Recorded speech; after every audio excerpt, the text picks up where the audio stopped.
Well, hello and God bless you. It's Jay here with another Bible review for you.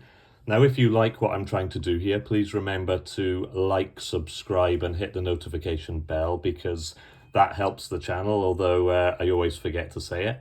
So today I want to review a Bible, which is a Bible that I don't often use. It is the ESV Preaching Bible. Now, this edition I got about probably 5 years ago, 4 or 5 years ago, I think. It is in True Tone Overboard in brown. So it's essentially a hardback edition of the single column Preaching Bible by ESV. So there's the spine of the cardboard slipcase. There is the information that you may need. Now, when I had a look online earlier, I found that on Crossway's website, it doesn't appear to be available currently. And I looked on some Christian bookshops that I use. Again, can't find it. So it may be out of print. It might be something that can be obtained secondhand. So this Bible's a little bit different. It's created from the ground up with input from pastors. And it is designed to be a preaching Bible for pastors. Now, I'm not a pastor. I work in secular employment, shift work, but occasionally when I have a day off, I'm asked to preach in our church, and that was the case last week. So I utilized this Bible and then thought, why not review it? So some of the information on here, we see that over 1,000 pastors had input into the making of this and the layout of this, which can only be a good thing. Although getting agreement of so many people must have been tricky. So the font size, which was decided upon, is 10-point lexicon type. It's a single column format, a paragraph format. It has extra wide margins and enlarged bolded verse numbers surrounded by extra space to easily locate verses on the page, which is very useful if you're preaching, especially from a paragraph format. It has high quality Bible paper, which to me seems to be about 32 GSM, although I couldn't confirm that.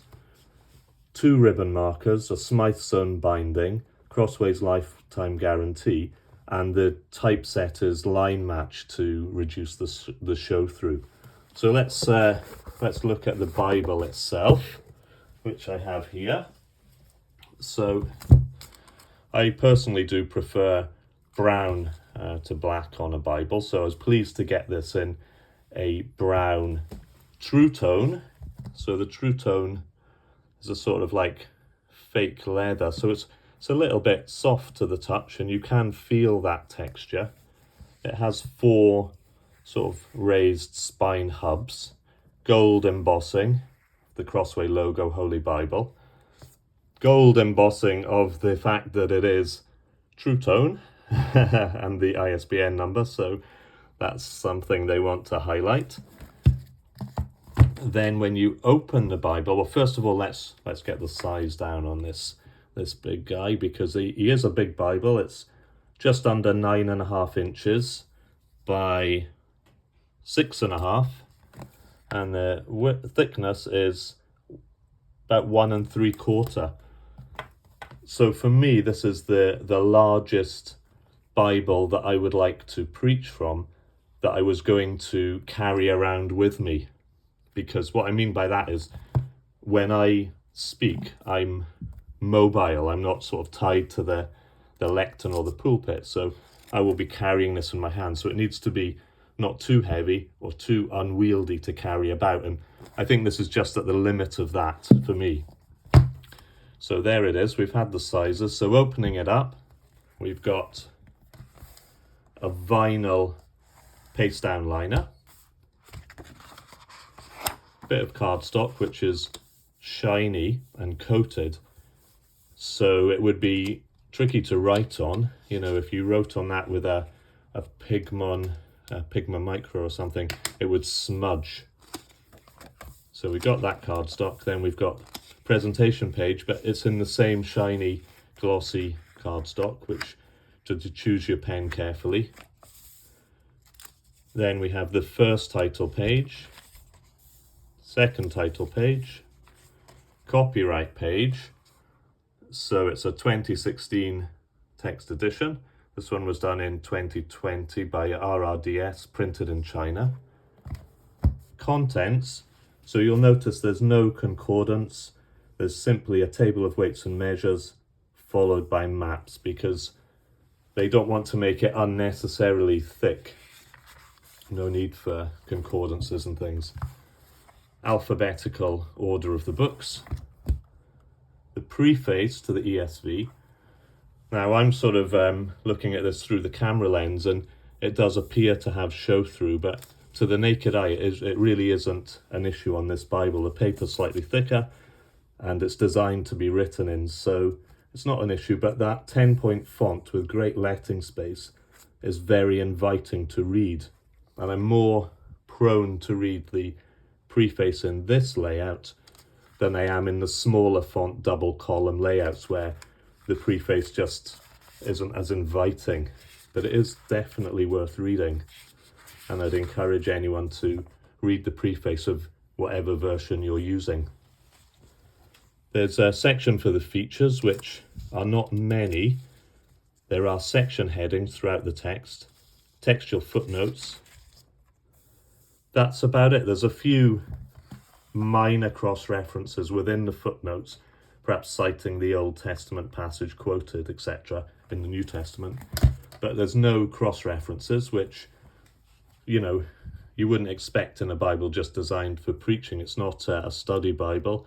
It's one to have with you when you're speaking. So, Old Testament title page, and then we're into the Old Testament. So, obviously, a hardback lies flat straight out the box, but I believe that the goatskin also would, and from the reviews I've seen, the goatskin is very floppy, so it will lie flat, no problem at all.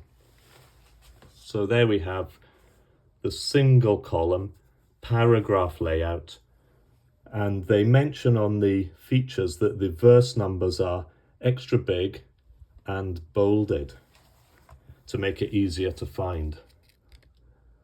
So you can see there's a lot of space around those verse numbers, but to my eye anyway, they don't appear to be bolded. Well, if they are, it's very slight. In fact, if I bring in the ESV large print personal size Bible with a 12-point font, the verse numbers on that are big, and to me they do seem to be bolded, and they do stand out more, I think, than in the Preaching Bible. And this is a good one to preach from as well. Okay, so that is the layout that we have, and that just continues throughout the Bible. The extra wide margins are not extra wide as in a wide margin edition. These extra wide margins are about 1.25 inches all the way around, slightly less on the inner margin, whereas a wide margin Bible could be 2 inches. So it's not a wide margin. It's not meant for extensive notes, but there is plenty room to highlight, to underline, to make notes. It's a black letter throughout, which I think is better. Now, where you find some prophecies and such like songs, they will be indented, which is good. Makes them stand out a bit more. But what you don't get is, if we go, say, across to Ezra, Ezra contains letters, lots of letters. So this is a copy of the letter that King Artaxerxes gave to Ezra the priest. So the letter starts there at verse 12, Artaxerxes, King of Kings, to Ezra the priest. And we're into the letter then. So there is no indentation on the letters to separate them from the rest of the paragraph layout. That is the same with lists. In Nehemiah, there are long lists. They again are just part of the paragraph layout. They are not indented at all. The justification is the same. I point that out because my preference is, for instance, in this New King James single column, we see in Ezra the letters are in fact indented. So there is the justification of the single column. When you get to the letter, Artaxerxes, King of Kings, to Ezra the priest, etc., the letter is indented, and you know that you've reached the end of the letter because the indentation ends and we go back to the justification of the rest of the narrative. And where there is another letter, that will also be indented. I think they're a bit earlier in the book, but there are a lot of letters. So to me, that is more useful. Also, lists will be clearly denoted as lists. So I guess if they were to try that in here, it might increase the thickness. So perhaps that's why they didn't. But I think that would be better, personally. Just my opinions here. So we're all entitled to our own opinions on these things. So last week I was speaking from Psalm 23. It does have 2 ribbons. They're just the basic functional crossway ribbons. And I think I will add a few more actually, because I would have found that useful to have maybe a couple more ribbons. I can do that myself. Also, the gilt that comes on this Bible was just gold with white under, but I just added the red myself because I like the way it frames the Bible when I'm holding it in one hand. So the Psalms are in a poetic layout, which gives you all that extra white space to make your notes on, and it takes the notes very well. You, again, using gel highlighter pens and the well-known Pigma Microns. So they're the best ones to use that I find. And you can just make your notes. So for me, there's sufficient space to make the notes that I need so that I don't need any more notes on the pulpit or the lectern, which means that I am free then to carry this, to move around, having my notes there, jogging my memory to make the points that I want to make. So that's in the poetic sections. When we get through to the New Testament, again you see that the prophecies are very nicely indented. Prophecies, songs, etc. If you were going to make notes on the inner margin, it's doable, but you can't make, extensive notes. But really it's just to jog your memory of the main points you want to make. And you can always have written notes on the lectern, come back to it if you want to. That's depending on how you go about things. So, like I mentioned earlier, with the verse numbers, if you do want to, you can circle them. There's plenty space to do that, and then you can highlight them if you want to. You can easily circle a word because the letting space is good. You can make your notes. If you turn the page, you can tell that you've made notes, but it's not really off-putting. For instance, this is highlighted in bold. I will never leave you nor forsake you, Hebrews 13:5. So if I turn across, it's just white on the other side, but you can see it's not really shown through at all, and that is with this Studio Series Bible highlighter. It's a gel highlighter pen specifically for Bibles. Then we get through to the end. We just have that table of weights and measures, maps, final paste down, and there it is. So it's not as I've said, it's quite a big Bible, so it's not one that I use loads, but it is one I found very helpful to preach from. If you're a verse-by-verse preacher, the ESV do a verse-by-verse option, also available just in goatskin at the moment, where the whole text is broken down into literally a huge column of verses, but you can easily find the verses because they're just at the left-hand side. That doesn't suit me personally. I like the paragraph layout because to me the flow is better. It's easier to read and it's just more natural.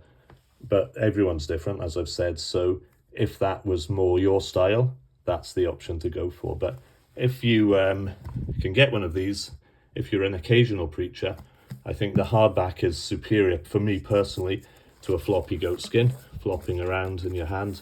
This is good. You can hold it, easy to read, from a lectern, from the hand.